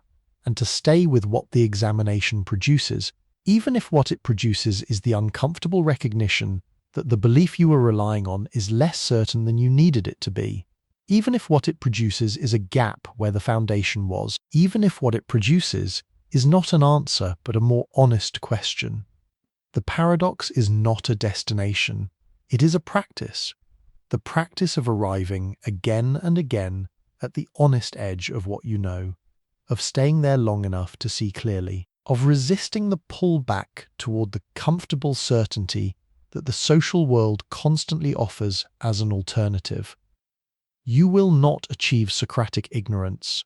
Nobody does, or almost nobody. The full, examined, costly version of genuinely knowing what you do not know and sitting with it without flinching is available to very few people in any deep sense. But the direction is available. The practice of it is available. The next conversation in which the question arrives and you stay with it rather than patching the gap and moving on. This is available. The question is always available. What do you know? Actually know. Not believe, not assume, not carry without examining. No? If you can honestly follow that question and say, here, this is what I actually know, and here is what I thought I knew, and have found I do not, you are doing what Socrates does, in smaller measure, with less practice. But in the same direction, the examined belief, the honest gap, the question that does not let go, 399 BCE, Athens. The court of the king Archon, 501 jurors. Not a judge, jurors, citizens selected by lot, the democracy applying to justice the same principle it applies to governance. The ordinary man is capable of deciding. The same principle Socrates has spent 50 years questioning in the Agora, whether the ordinary man, without examination, without the discipline of genuine inquiry, is capable of deciding anything important. He is about to find out what 501 unexamined opinions produce. The charges, as filed by Meletus with the support of Anytus and Lycon, Socrates is guilty of refusing to acknowledge the gods that the city acknowledges, of introducing new divine things, and of corrupting the young. The actual charge, the one underneath these, the one that cannot be filed, because it is not a legal category. Socrates has spent 50 years making Athens uncomfortable. He has examined the politicians and found them empty. He has questioned the poets and found them inspired but ignorant. He has pressed the craftsmen past their genuine expertise into the territory of their assumed wisdom and found the assumption hollow.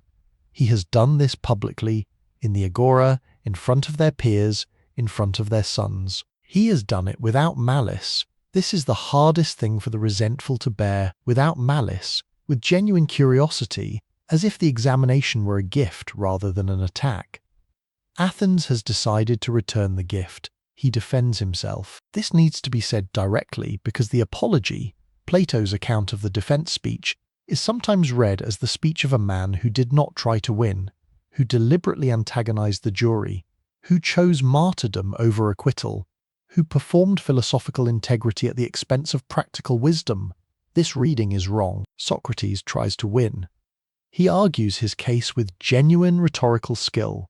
The apology is one of the most effective pieces of persuasive prose in Western literature, whether or not it is precisely what he said. He addresses the prejudices that have accumulated against him. He distinguishes himself from the sophists. He explains the oracle and the mission.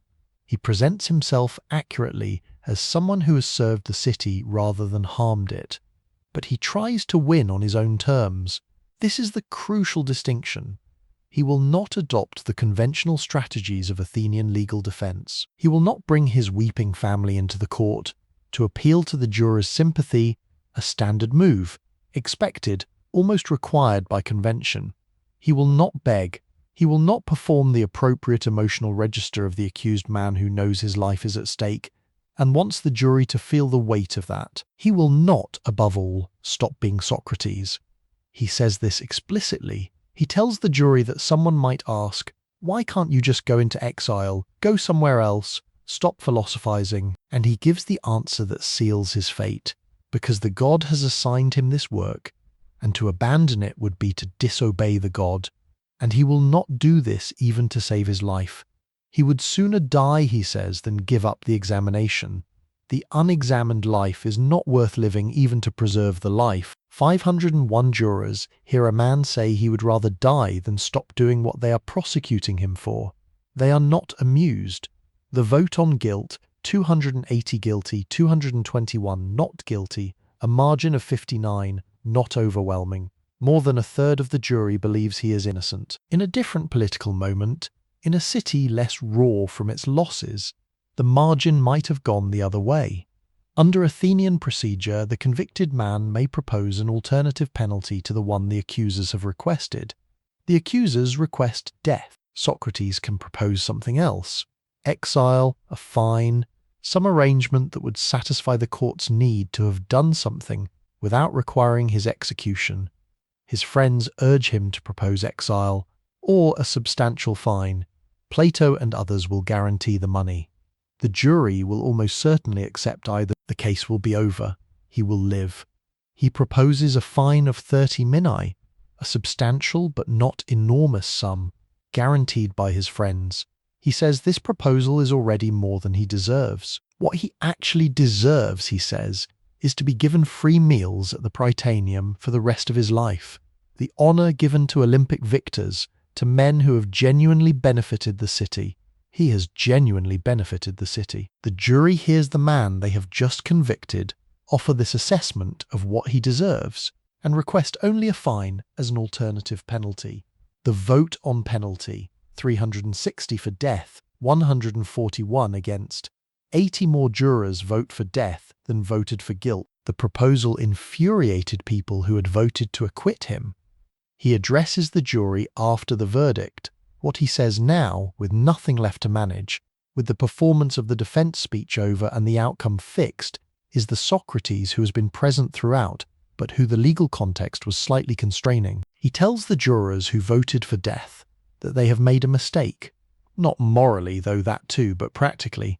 He will die, but others will come after him, and they will be younger and harsher, and the city will have no more luck silencing them than it has had silencing him. If you think that by killing people you will prevent anyone from criticizing your way of life, he says, you are mistaken. He tells the jurors who voted to acquit him that he is not troubled. The daimon, the inner voice that has never failed to warn him when he was about to do something wrong, was silent throughout the trial. It did not warn him away from the defense he gave. It did not warn him to accept exile. This silence is itself a sign. Perhaps death is not an evil. Perhaps it is something better than life.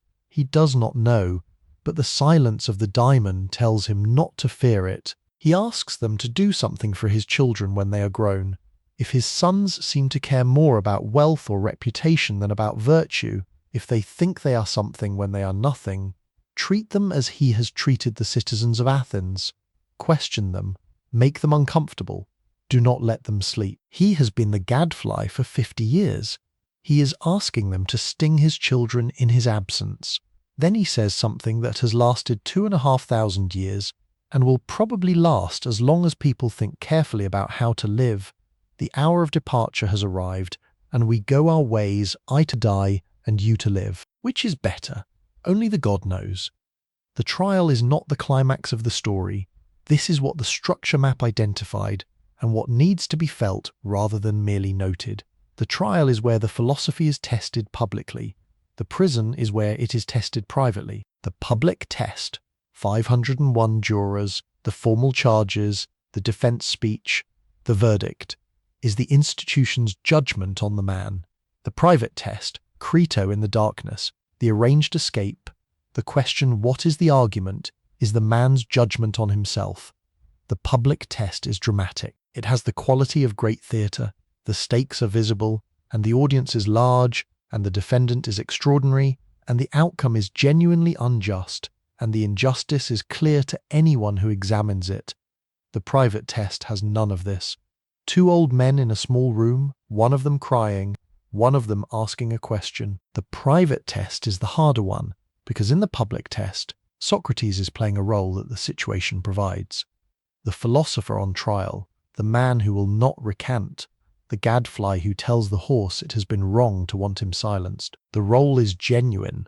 He is not performing it falsely, but the situation generates the role.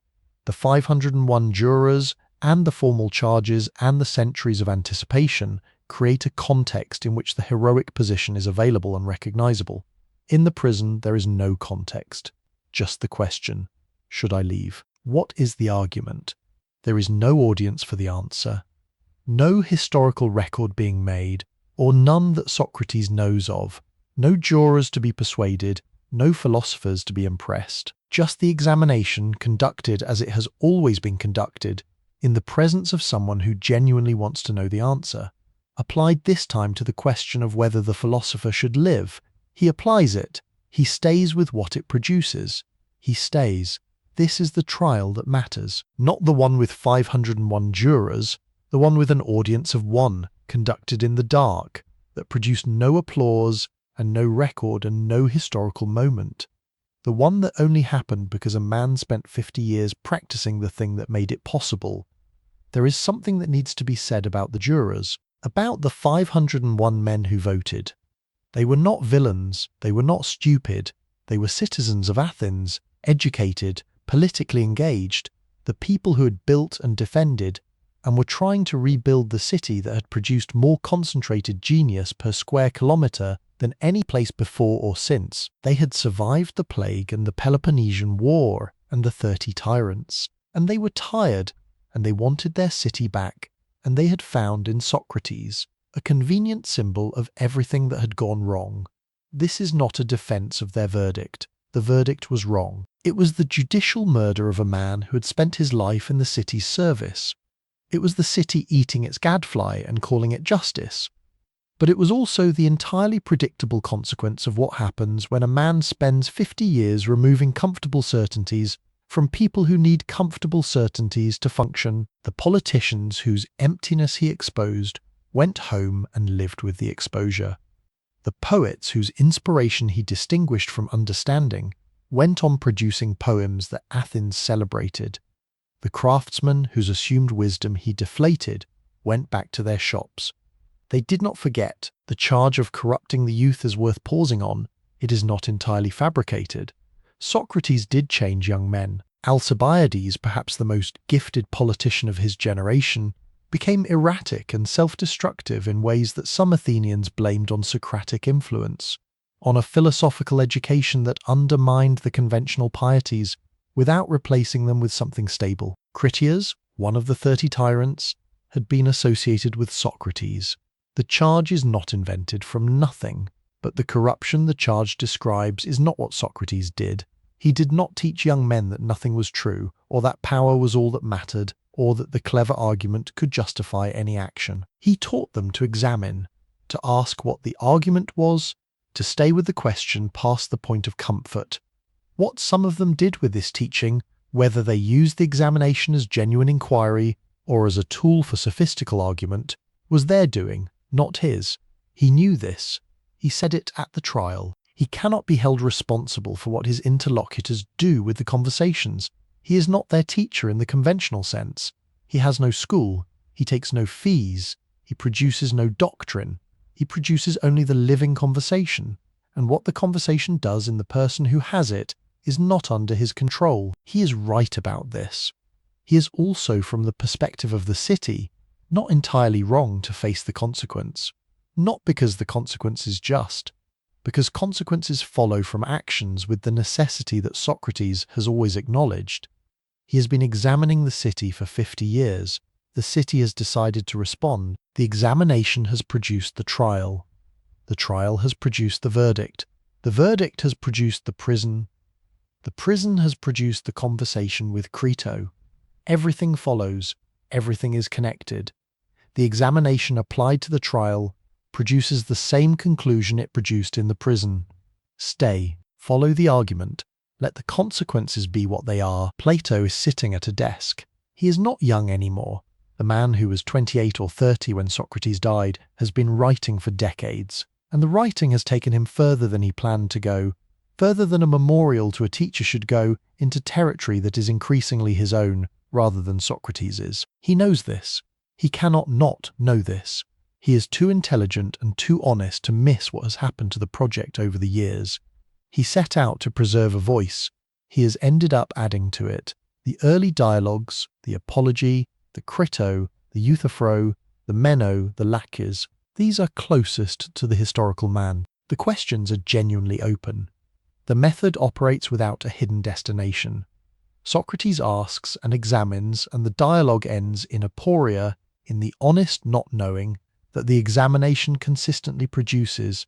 There is no doctrine here, no system, no philosophical architecture being constructed toward a predetermined conclusion. Then something shifts. In the middle dialogues, the Phaedo, the Symposium, the Republic, Socrates begins to argue for things. He argues for the immortality of the soul. He argues for the theory of forms, the idea that the things we perceive are imperfect, copies of eternal, perfect, non-physical realities. He constructs the elaborate political philosophy of the Republic, the ideal city, the philosopher kings, the allegory of the cave. He delivers, in the Symposium, through the mouth of Diotima, a theory of love as the ascent toward the form of beauty itself. These are extraordinary philosophical achievements. They are among the most important ideas in Western intellectual history. They have shaped theology and political theory and aesthetics and epistemology for 2,500 years. They are not obviously what Socrates believed. Plato knows this problem better than anyone. He has a name for it, or almost a name. He has a practice that encodes the problem without quite stating it directly. He writes dialogues. He does not write treatises. He writes dramatic conversations between named people in specific places at specific times. He never appears in his own dialogues. His name appears twice in the entire corpus, once in the Apology, where Plato is mentioned as one of the people who could guarantee a fine, and once in the Phaedo, where his absence from the death scene is noted because he was ill. He is everywhere in the dialogues, and nowhere in them simultaneously. This is not accidental. Plato understands. From Socrates, from the living example of 50 years of conversation in the Agora, that the written word is a fundamentally different thing from the spoken one. He says this explicitly in the Phaedrus, in one of the most remarkable passages in the dialogues, where Socrates argues against writing with an eloquence that is itself a demonstration of the problem it is describing. Writing, Socrates says, is like painting. The painted figures look alive, but if you ask them a question, they maintain a majestic silence. The written word is the same, it seems to speak, but if you ask it something, it simply repeats itself. It cannot respond. It cannot adjust to the person asking. It cannot know when to speak and when to be silent, who should hear it and who should not. And if it is attacked or misunderstood, it cannot defend itself. It needs its parent, the living speaker, to come to its aid. But the living speaker is dead. Socrates is dead. The voice that could respond to every question with a new question, that could feel the specific resistance of the specific interlocutor and press exactly there, that could know when the argument needed to continue and when the silence needed to be held. This voice is gone. What Plato has is memory and intelligence, and 50 years of being in the presence of the most extraordinary mind he ever encountered. He writes it down. He has reasons. The reasons are not dishonest. If he does not write it down, what will survive? The men who were in the conversations are aging, their memories are imperfect. The comic poets have already established a Socrates, who is a sophist and a fraud and a corrupter of the young, the Socrates of Aristophanes' clouds, who sits in a basket thinking about air and teaches young men to cheat their fathers. This portrait is wrong, not partially wrong, substantially wrong, a caricature that has nothing to do with the actual activity of the actual man. If it becomes the dominant version, if the clouds outlasts the genuine conversation, the world will have lost something that cannot be recovered. He writes to correct the record, to say, this is what the man actually did. This is how the conversations actually went. This is what the examination looked like from the inside. To preserve enough of the voice and the method that a person reading 200 years later or 2,000 years later can get some genuine contact with what happened in the agora. He also writes because writing is thinking. The dialogues are not transcriptions. They are investigations. He uses the form of the dialogue, the back and forth of question and answer, the genuine pressure of objection and response, to continue thinking through the questions that Socrates raised. When Plato's Socrates argues for the immortality of the soul in the Phaedo, Plato is not reporting what Socrates believed. He is doing what Socrates taught him to do, following the argument wherever it goes, using the examination to test the position from every angle, finding the best objections and trying to answer them. He uses Socrates as the voice, because Socrates gave him the method. The ideas that emerge through that method are Plato's own. But the method is Socrates. The investigation is genuine on both sides. There is a letter. The 7th letter, attributed to Plato, written late in his life, is the most personal document in the Platonic corpus. Most scholars consider it genuine. It deals with the political disasters of his involvement in Syracuse, his attempts to educate the tyrant Dionysius II, the failure of the philosophical republic in practice. But it contains, embedded in the political narrative, the clearest statement Plato ever makes about his own philosophical activity. He says, "There is no writing of mine about these matters, nor will there ever be one. For this knowledge is not something that can be put into words like other sciences. It can only come about as a result of continued application to the subject itself and communion with it. It is brought to birth in the soul on a sudden, as light that is kindled by a leaping spark, and thereafter it nourishes itself." He is saying, what I actually know, the deepest thing, the understanding that Socrates' method is designed to produce, this I have not written down and cannot write down. What I have written is the approach to it, the preparation, the examination that clears the ground, the living conversation, rendered as well as it can be rendered in the dead medium of writing, that points toward the understanding without being the understanding.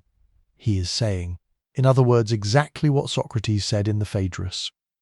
Writing is not the thing is the living encounter. The thing is the question asked in real time between two minds who cannot look away. He knows this. He has written 50 dialogues. Here is the question the letter opens. Why did Socrates not write? Not, why did he lack the skill or the inclination? He was clearly capable of constructing arguments of extraordinary precision and depth. He moved in a world where writing was practiced and valued. He had things to say that the entire subsequent history of philosophy demonstrates were worth saying. The absence of writing is not an accident or a limitation. It is a position. Socrates believed, and the Phaedrus makes this belief explicit. Whatever allowance we make for Plato's ventriloquism, that genuine understanding cannot be transmitted through writing. Not because writing is bad, because understanding is a specific kind of thing that requires a specific kind of process to come into being. And that process is the living conversation.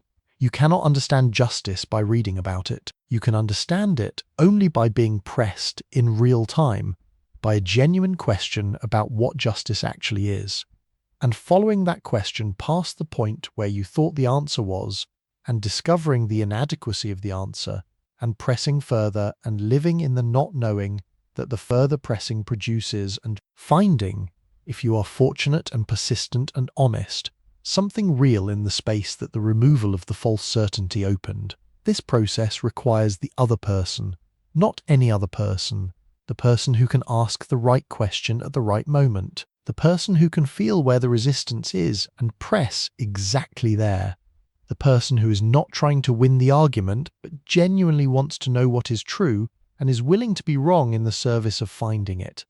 Socrates was this person for 50 years in the agora. His presence was the method. His death ended it. The dialogues are Plato's attempt to give you enough of the presence that you can continue the process yourself. They are not the process. They point toward it. And here is the thing that this means for the transmission itself. Plato, speaking near the end of his life, if we can imagine him doing so honestly, might say something like this: "You ask me what Socrates said. I will tell you what I remember, but I remember imperfectly. And I have added to what I remember, and I have put into his mouth ideas that I developed through the method he taught me, and I cannot always distinguish clearly between what was his and what became mine through following his example." The wiser question is not what Socrates said. The wiser question is, why couldn't he write it himself? Why did the man who produced more genuine philosophical insight than anyone before him not record a single word? Because the insight was not the kind of thing that can be recorded. Because the genuine philosophical understanding, the thing Plato calls the light kindled by the leaping spark, does not live in sentences. It lives in the living encounter, in the question asked in real time with real stakes by someone who genuinely does not know the answer. You are reading this. You cannot ask Socrates a question. You cannot be pressed by the living version of the method. But you can do what Plato did.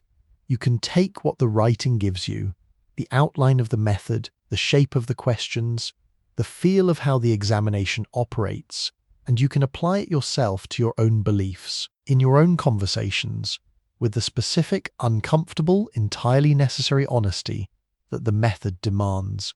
The dialogues are not the philosophy. They are the invitation to the philosophy. The philosophy only happens when you close the book and apply the question, what is the argument? Not for Socrates' position, for yours, the position you are living inside right now. The belief that is organizing your experience, shaping your decisions, producing the confident sense of a person who knows what they value and why. What is the argument for it? Can you say? You already know what it is. Not the question about Socrates, not the historical question about whether the verdict was just, or whether he was right to stay, or what Plato added and what he preserved. These are real questions, and they are worth asking, and serious people have been asking them for 2,500 years. The question that is yours, the one that has been present throughout this script, in the way that the Mediterranean sun is present throughout the Camus script. Not always named, not always at the center, but always there, the light that everything else is lit by. What are you doing with your life that you have not yet examined? Not as a reproach, not as the philosopher's challenge to the non-philosopher, the examined life looking down at the unexamined one. As the genuine question of someone who has been sitting with Socrates long enough to feel what the examination actually is. Not a technique, not a method, not a skill to be acquired and applied. A practice. The daily, unglamorous, never finished practice of bringing honest attention to what you actually believe and why, and whether the believing holds up when pressed. The script has taken you through a specific sequence. You saw Plato at the desk, writing down what he remembered of a man who would not write. You walked into Athens, the city of extraordinary achievement and ordinary cruelty, the democracy that invented democracy and killed the gadfly. You met the man himself, ugly, barefoot, poor, impossible to ignore or to keep. You followed him to Delphi's answer, and then to the agora, where the answer became a mission, and the mission became enemies, and the enemies became charges, you learned the method, not as a classroom technique, but as the thing it actually is. The genuine question asked by someone who genuinely does not know, pressed past the point of comfort, held in the honest space of not knowing until something real emerges, or the honest acknowledgement that nothing has emerged yet. You sat in the prison with Crito in the dark, and you heard the question that contains the whole of the philosophy. What is the argument? You examined the paradox that is not a disclaimer, the most costly philosophical position ever taken, the genuine not knowing that produces the equanimity that is not performed. You watched the trial where the public test was administered and passed. You followed Plato to his desk and understood why the man who taught that writing cannot transmit genuine understanding produced the writing that has transmitted more genuine understanding than almost anything else in Western history. And now you are here, at the end of the script, with the question. The question has different forms depending on where you are in your life. This is worth saying because the Socratic examination is not one size. It finds its specific form in the specific situation of the specific person conducting it. For some people, the question is about work. What are you actually doing with the hours that constitute most of your waking life? Not what is your job, not what do you earn, not what does your career look like from the outside. What do you believe you're doing that is worth doing? Have you examined this? Have you followed the question past the first answer? I'm providing for my family. I'm doing what I trained to do. I'm building something into the territory where the first answer reveals its insufficiency and the more honest answer waits. For some people, the question is about relationships. What do you actually believe about love? What it requires? What it produces? What you are genuinely offering and what you are genuinely withholding? Not the answer you give when the question is asked in comfortable circumstances. The answer that survives the Socratic pressing. The answer that holds up when the counterexamples arrive and the assumptions are exposed and the definition you started with has been dismantled, and you're left with the honest acknowledgement of what you do not yet understand. For some people, the question is about belief, about what you actually hold when the inherited framework is pressed.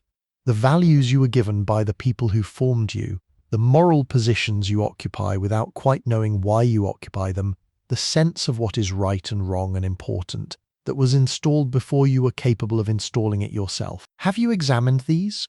Have you asked what the argument is? Not what the tradition says, not what your parents believed, not what the culture assumes, but what survives honest examination.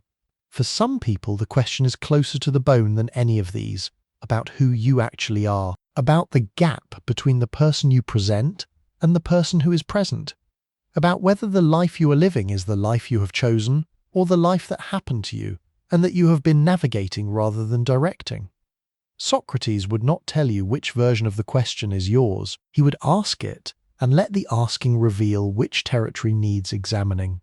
He would follow whatever resisted the examination most, because the resistance is always the signal. The place that is hardest to press is always the place that most needs pressing. There is something he would want said clearly before we finish. The examination is not the goal.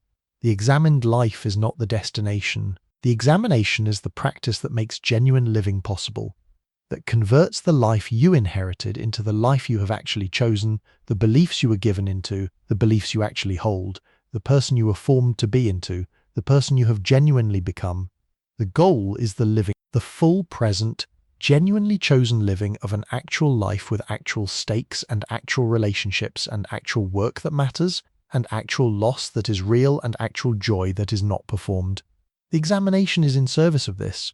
It clears the ground. It removes the false certainties that are preventing genuine engagement. It opens the space in which something real can grow. The person who has examined their beliefs and found them insufficient, and sat with the insufficiency and pressed further and found something more honest. This person is more alive in their own life than the person who has not done this. Not more comfortable, more alive, more present, more genuinely in contact with what is actually happening in them, and around them and between them and the people they are with. This is what the unexamined life lacks. Not wisdom, not correctness, presence, the genuine inhabiting of the actual experience rather than the managed navigation of a life organized around beliefs that have not been tested. Socrates was present, in the prison, in the agora, at the dinner party where Alcibiades tried to seduce him, and he was warm and attentive and unmoved. In the trial where he refused the performance of the accused man. In the conversation with Crito, where he applied the method to his own death with the same patient, genuine, undeflected attention he had brought to every other question. He was present because he had examined everything. Not because the examination gave him the right answers, because it gave him genuine contact with the questions. And genuine contact with the questions is the most honest form of living available. Let us return to the beginning, to Plato at the desk. The old man writing down what he remembers, adding to what he remembers, putting into the mouth of the dead man the ideas that the dead man's method produced in the living student, writing 50 dialogues about a man who would not write because the writing could not be the thing. He is doing the best he can.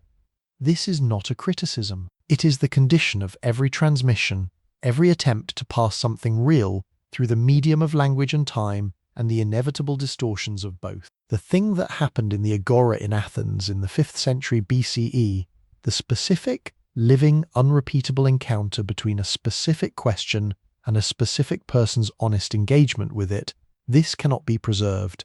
It is over.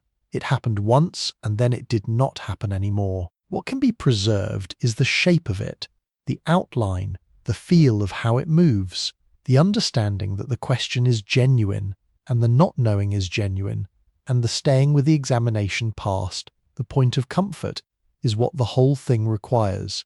This is what Plato preserves. Imperfectly, with additions, with the inevitable drift from the historical man toward the philosophical project that the historical man made possible. But genuinely, the dialogues are genuinely shaped by the thing that happened in the agora. You can feel it in them, the specific quality of the genuine question, the method that is not a method, but a practice, the not knowing that is not a disclaimer, but a position. Plato gives you the shape. The practice is yours. Socrates is dead. He drank the hemlock on a specific afternoon in 399 BCE in a small room in Athens and lay down and waited for the coldness to move up his body and talked to his friends until he could not talk anymore, and then was still. The body that had walked barefoot through the agora for 70 years, the face that looked like a satyr, the voice that had asked the question that does not let go. Gone.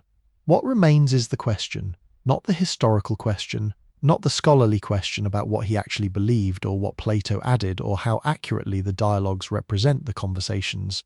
The question he was asking, the one that was his mission and his gift and his death all at once. What is the argument? Not for his position, for yours, for the way you are living right now, in the specific circumstances of your specific life, with the specific beliefs you're carrying, and the specific decisions you're making, and the specific direction you're moving. What is the argument for this? Have you examined it? Have you followed it past the first answer into the territory where the first answer shows its limits?